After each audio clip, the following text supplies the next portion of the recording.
வணக்கம் நண்பர்களே, எல்லாரும் எப்படி இருக்கீங்க? நான் ரொம்ப நல்லா இருக்கேன். இன்னைக்கு வீடியோ வந்து கடன் அடைக்கிறதுக்கான ஈஸியான ஒரு 7 வழிகள் வந்து பார்க்க போறோம்.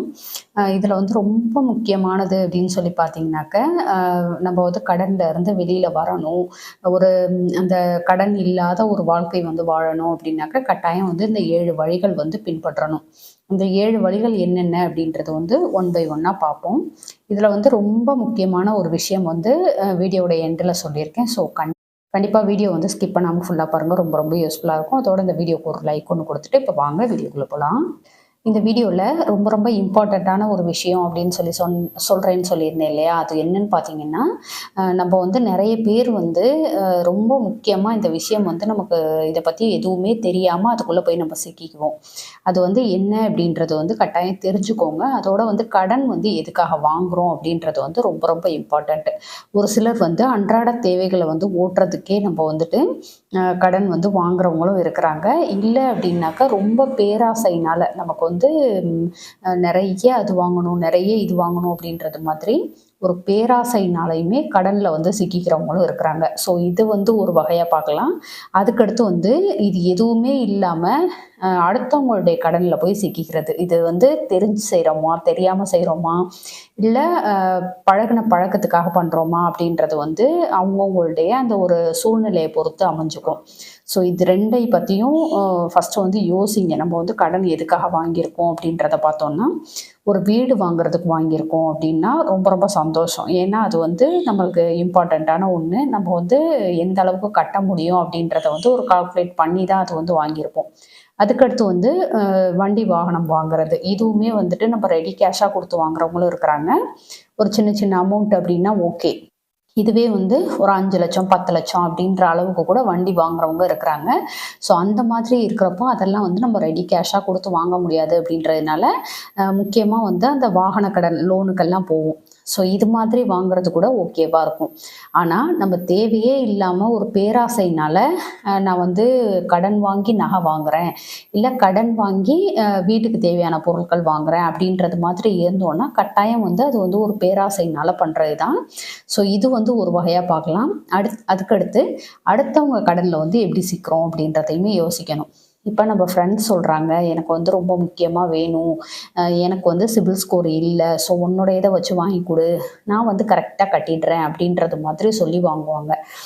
அதில வந்து நம்பிக்கையா கட்டுறவங்களும் இருக்கிறாங்க. ஆனா ஒரு லிமிட்டுக்கு மேல போகுது. அதாவது லட்சக்கணக்கில வாங்கி குடுத்துடுறோம் அப்படின்றது மாதிரி இருந்தோம்னா, கட்டாயம் அது வந்து ஒரு சிக்கல்ல போய் நம்ம மாட்டிக்கிறது மாதிரி தான்.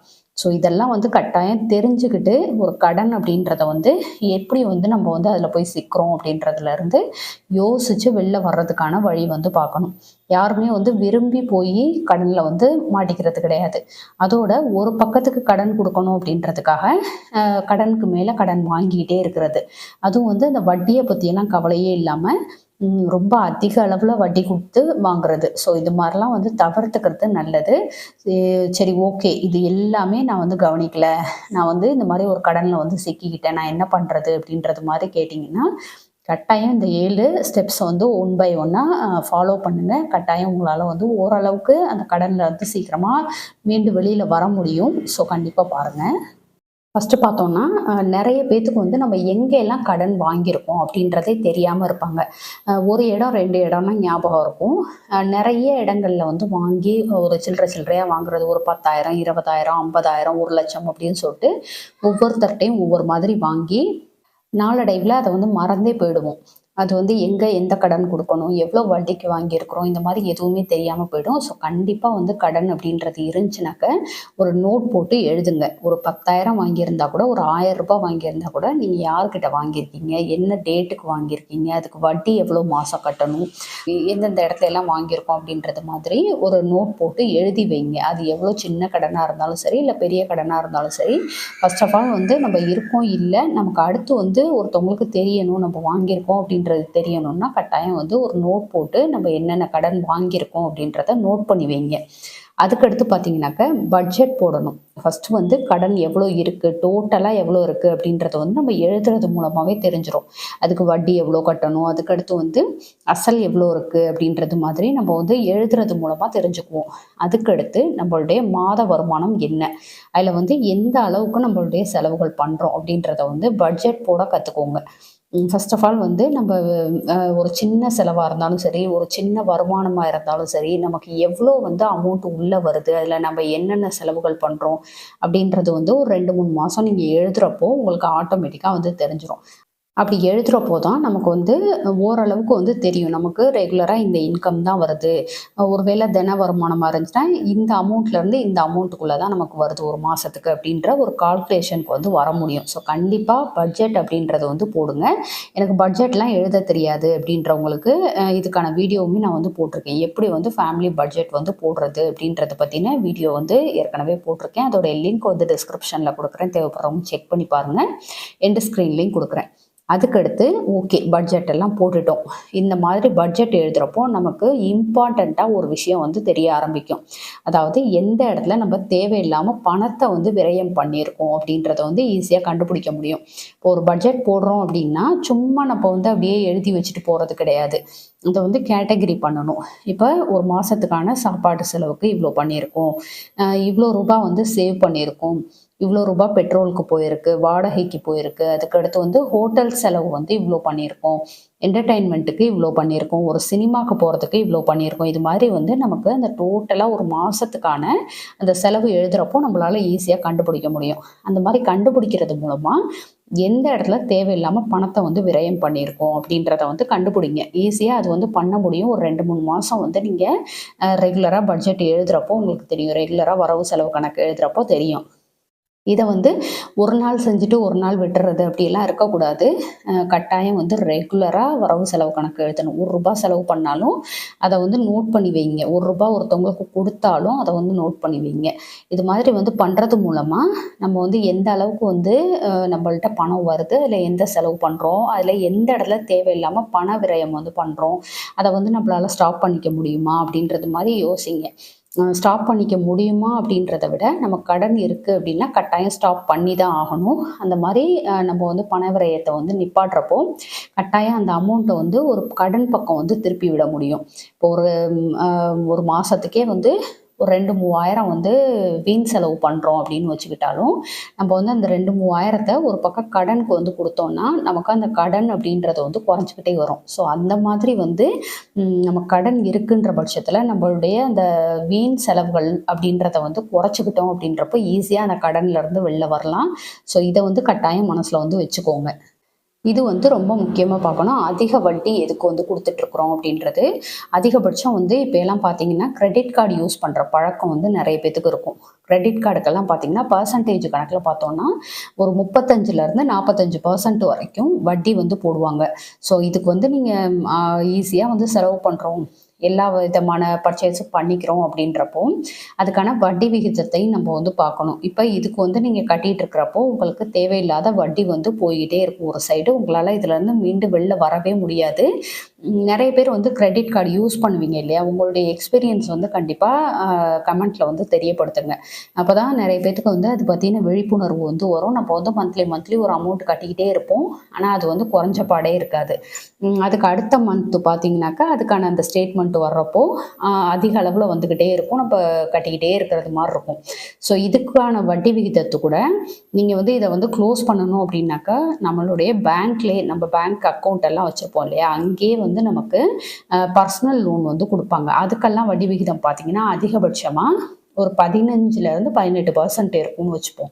அப்ப இங்க நீங்க வந்து ஒரு 40% வட்டி கட்டுறதுக்கும், இங்க ஒரு 15லருந்து 20% வட்டி கட்டுறதுக்கும் எவ்ளோ டிஃபரெண்ட் இருக்கு. ஸோ இது மாதிரி வந்து கிடைச்சதுன்னா, அதாவது பர்சனல் லோன் வந்து உங்களுக்கு கிடைச்சது அப்படின்றப்போ, அத வாங்கி இந்த கிரெடிட் கார்டுன்றத ஃபர்ஸ்ட்டு ஒழிச்சு விட்டுருங்க. அது வந்து கையில வந்து கிரெடிட் கார்டுன்றது வச்சிருந்தோம்னாக்க, அது நீங்க ரெகுலரா யூஸ் பண்ண ஆரம்பிக்கிறப்போ, உங்களுக்கு வந்து அது ஒரு அடிக்ட் மாரியும் ஆயிடும். ஸோ என்கிட்ட தான் கிரெடிட் கார்டு இருக்கே நான் பார்த்துக்கிறேன் அப்படின்றது மாதிரி ஆயிடும். ஸோ கட்டாயம் வந்து அதை ஒரு எமர்ஜென்சிக்கு மட்டும் வச்சுக்கிட்டு தேவையில்லாத செலவுகளுக்கு பயன்படுத்தாமல் இந்த மாதிரி வந்து அதாவது அதிக அளவில் வட்டி கட்டுறோம் அப்படின்றது தெரிஞ்சுமே நம்ம வந்து அதை யூஸ் பண்ணாமல் குறைஞ்ச வட்டி கிடைக்குது, அதாவது பர்சனல் லோன் கிடைக்குதுன்னா அதை வாங்கி அப்படியே இந்த கிரெடிட் கார்டை வந்து க்ளோஸ் பண்ணி விட்டுட்டு நம்ம வந்து இதை வந்து இஎம்ஐயாக மாற்றி மாதம் மாதம் கட்டிட்டு போயிடலாம். ஏன்னா இதுக்கு வந்து வட்டி குறைவு, அதாவது இந்த பர்சனல் லோனுக்கு வட்டி குறைவு. இந்த மாதிரியும் பண்ணலாம், ஒரு மாற்று வழியாக இந்த மாதிரியும் பண்ணலாம். எப்படியா இருந்தாலும் நம்ம வந்து வட்டி கட்ட போகிறோம், அதை கொஞ்சம் குறைச்சி கட்டிக்கலாமே அப்படின்றது மாதிரி பண்ணுறது தான் இந்த ஒரு வழி. இது வந்து கிரெடிட் கார்டுக்கு மட்டும் சொல்லலை, மித்த வட்டி வாங்கின அந்த அமௌண்ட் எல்லாம் இருக்கும் பார்த்தீங்களா, அது கூட நீங்கள் கால்குலேட் பண்ணி பார்த்தீங்கன்னாவே தெரியும். அதிக அளவில் இதுக்காக வட்டி கொடுத்துட்ருக்கோன்னா அதுக்கு வந்து ஒரு பர்சனல் லோன் அப்ளை பண்ணி அதை வந்து கட்டி முடிச்சுட்டு பர்சனல் லோனை வந்து மந்த்லி இஎம்ஐயாக நம்ம வந்து பே பண்ணிக்கிறது வந்து நல்லது. ரெகுலராகவும் நம்ம பண்ணுவோம், அதுக்கான வட்டியும் அப்படியே குறைஞ்சிக்கிட்டே வரும். ஸோ இது மாதிரி பண்ணுறது வந்து என்னை பொறுத்தளவுக்கு ஓரளவுக்கு நல்ல விஷயம் அப்படின்றது மாதிரி தான் சொல்லுவேன். அதாவது அதிக வட்டியிலேருந்து தப்பிக்கிறதுக்கு இது எவ்வளவோ தேவலாம் அப்படின்றது மாதிரி தான். அதுக்கடுத்து நம்ம வந்து வகைப்படுத்தியிருப்போம் இல்லையா, என்னென்ன கடன் இருக்குது அப்படின்றத வந்து எழுதியிருப்போம். அதில் வந்து இருக்கிறதுலே வந்து சின்ன கடன் எது அப்படின்றத வந்து பார்க்கணும். அதை வந்து ஃபஸ்ட்டு க்ளோஸ் பண்ணிட்டோம் அப்படின்னாக்க நம்ம மனசு வந்து புரிய ஆரம்பிச்சிடும். சரி, ஓகே, என்னாலையுமே கடன் வந்து கட்டி முடிக்க முடியுது, அப்போ இனிமேல் இருக்கிறது அதுக்கு அடுத்தடுத்து இருக்கக்கூடிய கடனை கூட என்னால் ஈஸியாக கட்டி முடிச்சிட முடியும் அப்படின்ற ஒரு கான்ஃபிடென்ட் வந்து ஃபஸ்ட்டு வரும். இல்லை அப்படின்னா அதிக வட்டி எதுக்கு கொடுக்குறோம் அப்படின்றத வந்து பாருங்கள். அதிக வட்டி கொடுக்குறத ஃபஸ்ட்டு முடிச்சு விட்டுறணும் அப்படின்றது மாதிரி அதுக்கு வந்து அமௌண்ட் கட்ட ஆரம்பிங்க. ஸோ இது ரெண்டில் வந்து எதை சூஸ் பண்ணுறது அப்படின்றது உங்களுடைய ஆப்ஷன் தான். ஏன்னா நமக்கு வந்து கடன் ஏதோ ஒரு வகையில் குறையணும் அப்படின்ற ஒரு மைண்ட் செட்டோட நீங்கள் வந்து பண்ண ஆரம்பிங்க. நமக்கு வந்து அடுத்தடுத்த செலவுகள், அதாவது ஜாலியாக என்ஜாய் பண்ணணும், நிறைய செலவு பண்ணணும், சினிமாவுக்கு போகணும் அப்படின்றதெல்லாம் ஒரு சாதாரணமாக எல்லா மனுஷங்களுக்கும் இருக்கிறது தான். ஆனால் ஒரு பக்கம் கடனை வச்சுக்கிட்டு நம்ம இதெல்லாம் பண்ணுறோம் அப்படின்றப்போ அது வந்து அதை விட அபத்தம் வந்து வேறு எதுவுமே கிடையாது. ஸோ கண்டிப்பாக வந்துட்டு நம்ம கடன் இருக்குது அப்படின்றப்போ ஒரு செல்ஃப் கண்ட்ரோலோடு இருந்து அதை வந்து க்ளோஸ் பண்ணுறதுக்கான வழி என்ன அப்படின்றத நம்ம வந்து தேட ஆரம்பிக்கணும். அதுக்கடுத்து நிறைய பேர் செய்யக்கூடிய தவறு அப்படின்னு சொல்லி பார்த்தோம்னாக்க, கட்டிய பணத்தை வந்து எழுதி வைக்கிறத விட்டுடுவோம் நம்ம. அதாவது ஒரு பக்கம் கடன் வாங்கியிருக்கோம் அப்படின்னா அவங்களுக்கு வந்து இப்போ ஒரு 10,000 ரூபாய் நான் கொடுத்துருக்கேன் அப்படின்றத, என்ன டேட்டில் கொடுத்துருக்கோம் அப்படின்றத ஒரு நோட் போட்டு எழுதுங்க. இல்லை ஏதாவது ரெசிப்ட் மாதிரி இருந்துச்சுன்னா அதை வந்து அதோட பின் பண்ணி வைங்க. ஏன்னா நிறைய பேத்துக்கு வந்து நம்ம எவ்வளோ கடன் கொடுத்துருக்கோன்றதே தெரியாமல் இருக்கும். ஒரு பக்கம் ஒரு 50,000 ரூபாய் வாங்கியிருக்கோம் அப்படின்னா அவங்க கேட்க கேட்க பணத்தை கொடுத்துக்கிட்டே இருப்போம். அதுக்கு எவ்வளோ வட்டி கொடுத்தோம், எவ்வளோ அசல் கொடுத்தோம் ஒன்றுமே தெரியாது. நம்ம வந்து ஒருத்தவங்க கேட்குறாங்க அப்படின்னாக்கா, கொடுத்துருக்கேன்ப்பா, இவ்வளோ கொடுத்துருக்கேன், அவ்வளோ கொடுத்துருக்கேன்ட்டு சும்மா ஒரு பேச்சுக்கு சொல்கிறது மாதிரி சொல்லுவோம். ஆனால் நம்மக்கிட்ட வந்து ஒரு ப்ரூஃப் மாதிரி எழுதி வச்சுக்கிறது, இல்லை அதுக்கான ரெசிப்ட் ஏதாவது இருந்துச்சு அப்படின்னாக்கா அது மாதிரி வச்சுக்கிறது அப்படின்றது வந்து நமக்கும் சேஃபாக இருக்கும். அதோட எவ்வளோ கொடுத்துருக்கோம், இன்னும் எவ்வளோ பாக்கி இருக்குது அப்படின்றத வந்து ஒரு அனலைஸ் பண்ணுறதுக்கும் நமக்கு வந்து ரொம்பவே அது வந்து ஹெல்ப்ஃபுல்லாக இருக்கும். ஸோ கட்டாயம் வந்து ₹1 கொடுத்துருந்தாலும் அதை வந்து எழுதி வைங்க. இது மாதிரி கொடுத்துருக்கேன் அப்படின்றத வந்து எழுதி வைங்க. அதுதான் வந்து நமக்கு வந்து ரொம்ப நல்லது. எந்த சூழ்நிலையிலையும் அது வந்து நம்மளுக்கு வந்து ரொம்ப ஹெல்ப்ஃபுல்லாக இருக்கும். அதுக்கடுத்து இது வந்து நிறைய பேர் கேட்குற கேள்வி என்னன்னு பார்த்தீங்கன்னாக்கா, புதிய பொருள், அதாவது எனக்கு கடன் இருக்குது ஆனால் நான் புதுசாக ஏதாவது வாங்கட்டா, ஒரு நகையே எடுத்துக்கிட்டாலும் எனக்கு வந்து நகை கடன் இருக்குது, பேங்க்கில் இருக்குது, ஆனால் புதுசு வாங்கட்டா அப்படின்றது மாதிரி நிறைய பேர் வந்து கேட்குறீங்க. இப்போ ஒரு சில வருஷங்களுக்கு முன்னாடி ஒரு 3 பவுன் கொண்டு போய் ஒரு 1,00,000 ரூபாய்க்கு அடகு வச்சுருக்கோம் அப்படின்றது மாதிரி வச்சுப்போம். இப்போ நீங்கள் புது நகை போய் எடுக்கணும் அப்படின்னா ஒரு பவுனே இப்போ பார்த்தீங்கன்னா செய்கூலி சேதாரம்லாம் சேர்த்து 80,000 வந்துடும். எப்படி பார்த்தாலும் அதுக்கு வந்து ஒரு செய்கூலி சேதாரம் கொடுப்போம், அதுக்கடுத்து எக்ஸ்ட்ரா சார்ஜஸ் அது இதுன்னு போடுவாங்க. அதிகபட்சம் பார்த்தீங்கன்னா ஒரு 70,000 80,000 ரூபாய்க்குள்ளே நம்ம வந்து 1 பவுன் நகை எடுக்கிறதுக்கே வந்துடும். அப்படி இருக்கிற கட்டத்தில் நம்ம வந்து அந்த 80,000 கொண்டுட்டு போய் நம்ம நகைக்கு கட்டினோன்னா அதில் 3 பவுன் நகை இருக்குது. அப்போ 1 பவுன் பெருசா இல்லை ஒரு 3 பவுன் நம்ம வந்து காப்பாற்றி வச்சுக்கிறது பெருசா அப்படின்றத வந்து நீங்கள் தான் முடிவு பண்ணணும். என்னை பொறுத்த அளவுக்கு ஒரு நகை கடனாக இருக்கட்டும், இல்லை ஏதோ ஒரு கடன் வச்சுருக்கோம் அப்படின்னா நம்ம வந்து அடுத்தடுத்து புதுசு வாங்கிட்டு இருக்கிறதுக்கு பதிலாக அந்த கடனை வந்து கட்டி முடிச்சுட்டு அந்த கடன் இல்லாத ஒரு ஃப்ரீயான ஒரு லைஃபுக்கு வந்துட்டு அதுக்கடுத்து நம்ம நினச்சோன்னா எப்போ வேணால் எது வேணால் வாங்கிட்டே இருக்கலாம். ஸோ அது மாதிரி வந்து பண்ணுறது தான் புத்திசாலித்தனமாக இருக்கும். ஸோ இது வந்து அவங்கவுங்களுடைய சாய்ஸ் தான். இது மாதிரி ஒரு கேள்வி வந்து இனிமேல் தயவு செஞ்சு கமெண்ட்ல வந்து கேட்காதீங்க. ஏன்னா நம்ம வந்து என்ன சொல்றதுன்னே தெரில. ஏன்னா புது பொருள் வாங்குறதுக்கு பதிலாக அந்த கடனை கட்டுறது நல்லது அப்படின்றது மாதிரி சொன்னோன்னா அதுக்கு வந்து நெகட்டிவாகவும் சொல்கிறீங்க. ஸோ இது வந்து நீங்களே டிசைட் பண்ணிக்கோங்க. புதுசு வாங்கணுமா இல்லை நம்ம கடனை கட்டணுமா அப்படின்றத வந்து நீங்களே டிசைட் பண்ணுங்கள். இதுதான் வந்து பெஸ்ட்டாக இருக்கும். அதோட ஒரு இம்பார்ட்டண்ட்டான விஷயம் வந்து கடனில் நம்ம பார்க்குறது அப்படின்னு சொல்லி பார்த்தோம்னா, ஃபர்ஸ்ட் ஆஃப் ஆல் வந்து நம்ம நிறைய ப்ரைவேட் ஃபினான்ஸ் எல்லாம் நிறைய இருக்குது. அதில் வந்து நம்ம ஒரு கடன் வாங்கியிருப்போம். அதுக்கு வந்து நம்மளுடைய ஆவணங்கள் எல்லாம் கொடுத்துருப்போம். பேன் கார்டு, அதுக்கடுத்து வந்து ஆதார் கார்டு, நம்மளுடைய ஃபோட்டோ, பேங்க் டீட்டெயில், இந்த மாதிரி எல்லா விஷயங்களும் அவங்கள்ட்ட வந்து சப்மிட் பண்ணியிருப்போம். செக் லீஃப் கூட கொடுத்துருப்போம். இந்த மாதிரி எல்லாம் வந்து இருக்கிறப்போ நம்ம வந்துட்டு நம்மளுடைய கடன் வந்து ஃபுல்லாக முடிச்சு அதுலேருந்து வெளில வர்றப்போ அதெல்லாம் வந்து நம்மக்கிட்ட அவங்க திருப்ப கொடுக்கணும். அதுதான் வந்து ரூல்ஸு. அதை வந்து எத்தனை பேர் நீங்கள் வாங்குறீங்க, திரும்ப வந்து அதை எத்தனை பேர் வாங்கி அதை கிழிச்சு போடுறீங்க அப்படின்றத வந்து கன்ஃபார்ம் பண்ணிக்கோங்க. ஏன்னா இப்போ தனிநபர் ஆவணங்களை வச்சு நிறைய ஃப்ராடு வேலை வந்து நடக்குது. அடுத்தவங்களுக்கு வந்து கடனை மாற்றி விடுறது, அதுக்கடுத்து வந்து அது மாதிரி கால் பண்ணி நம்மக்கிட்ட கேட்பாங்க, நீங்கள் தான் வாங்கியிருக்கீங்க, நீங்கள் தான் கட்டணும். அதாவது யாருக்கோ வாங்கி கொடுத்துட்டு நம்ம வந்து சாட்சி கையெழுத்து போட்டதுக்கான ஆதாரம் மாதிரி அதை வந்து பயன்படுத்திக்கிறாங்க. அவங்க வந்து கட்டாமல் விட்டுட்டாங்க, நீங்கள் தான் பண்ணணும் அப்படின்றது மாதிரியான விஷயங்கள்லாம் வந்து நிறைய இப்போ நடக்குது. நிறைய கேள்விப்படுறோம். நிறைய என்னுடைய ஃப்ரெண்ட்ஸுங்களுக்கும் இது மாதிரி வந்து நடந்திருக்கு. ஸோ இதெல்லாம் வந்து மனசில் வச்சுக்கிட்டு நீங்கள் வந்து உங்களுடைய தனிநபர் ஆவணங்கள்லாம் வந்து கொடுக்குறீங்க அப்படின்ற பட்சத்தில் அதை வந்து அந்த கடன்ல இருந்து நீங்கள் வெளில வந்ததுக்கு அப்புறமேட்டுக்கு அந்த ஆவணங்கள்லாம் கேட்டு கையோட கிழிச்சு போடுறது நல்லது. இதை வந்து எப்பயுமே மறக்காதீங்க. இப்போ நிறைய இது மாதிரி வந்து ஸ்கேம் எல்லாம் நடந்துட்டு இருக்கு. ஸோ கண்டிப்பாக உஷாராக இருங்க. ஏன்னா நம்ம வாங்கினதுக்கு நம்ம கட்டிட்டா பரவாயில்ல, யாரோ ஒருத்தர் வாங்கி அதுக்கு வந்து நம்ம தண்டம் கட்டணும் அப்படின்றது வந்து ஏற்றுக்க முடியாது இல்லையா? ஸோ கண்டிப்பாக நம்ம வந்து விழிப்புணர்வாக இருந்தால் மட்டும்தான் இந்த மாதிரி விஷயங்கள்ல இருந்து தப்பிக்க முடியும். ஸோ கட்டாயம் வந்து இதுல எல்லாம் ரொம்பவே கவனமா இருங்க. அதுக்கடுத்து ரொம்ப ரொம்ப முக்கியமானது அப்படின்னு சொல்லி பார்த்தோம்னா, நம்ம வந்து கடன் வாங்கிட்டோம், ஏதோ செய்யக்கூடாத ஒரு விஷயம் பண்ணிட்டது மாதிரி நிறைய பேர் வந்து ஃபீல் பண்ணிக்கிட்டு அதுலேருந்து எப்படி வெளில வர போகிறோம் அப்படின்றது மாதிரியான நிறைய மன உளைச்சலோடு இருப்போம். இதுக்கு வந்து ஒரு சின்ன விஷயம்தான். நம்ம வந்து இருக்கிற கடனை வந்து இது மாதிரி வகைப்படுத்திட்டு அதை வந்து கொஞ்சம் கொஞ்சமாக கட்டி முடிச்சுட்டு அதுக்கடுத்து வந்து கடனே வாங்கக்கூடாது. என்கிட்ட இருந்தால் செலவு பண்ணுறேன், இல்லையா நான் பாட்டுக்கு இருக்கிறேன் அப்படின்றது மாதிரியான ஒரு மென்டாலிட்டிக்கு வந்து வந்துருங்க. அப்போ தான் அந்த கடன் அப்படின்றதுலேருந்து நம்மளால் தப்பிச்சு ஒரு நிம்மதியான ஒரு நம்மக்கிட்ட இருக்கோ இல்லையோ ஒரு நிம்மதியான ஒரு வாழ்க்கை வந்து வாழ முடியும். ஸோ கட்டாயம் வந்து இதெல்லாம் ஃபாலோ பண்ணுங்கள். இதோட நமக்கு வந்து கடன் இருக்குது அப்படின்னாக்கா அதுலேருந்து எப்படியெல்லாம் அதில் வந்து வெளில வரலாம், எந்த மாதிரி விஷயங்கள் வந்து பண்ணலாம் அப்படின்றத ஆறாவர பொறுமையாக யோசிங்க. அதை விட்டுட்டு ரொம்ப டென்ஷன் ஆகிட்டு அதுக்கடுத்து வந்து ரொம்ப கன்ஃபியூஸ் பண்ணிகிட்டு இருக்காம இது மாதிரி ஈஸியாக வந்து எப்படி வந்து அதை சீக்கிரம் க்ளோஸ் பண்ணி வெளியில் வரலாம் அப்படின்ற விஷயங்களை வந்து தேட ஆரம்பிங்க. கட்டாயம் உங்களால் முடியும். ஓகே ஃப்ரெண்ட்ஸ், இந்த வீடியோ உங்களுக்கு பிடிச்சிருந்தா லைக் பண்ணிக்கோங்க, உங்கள் ஃப்ரெண்ட்ஸுக்கும் ஷேர் பண்ணுங்கள். நம்ம திருச்சி தமிழ் யூடியூப் சேனலை கண்டிப்பாக சப்ஸ்கிரைப் பண்ணிட்டு பாருங்கள். தேங்க்யூ.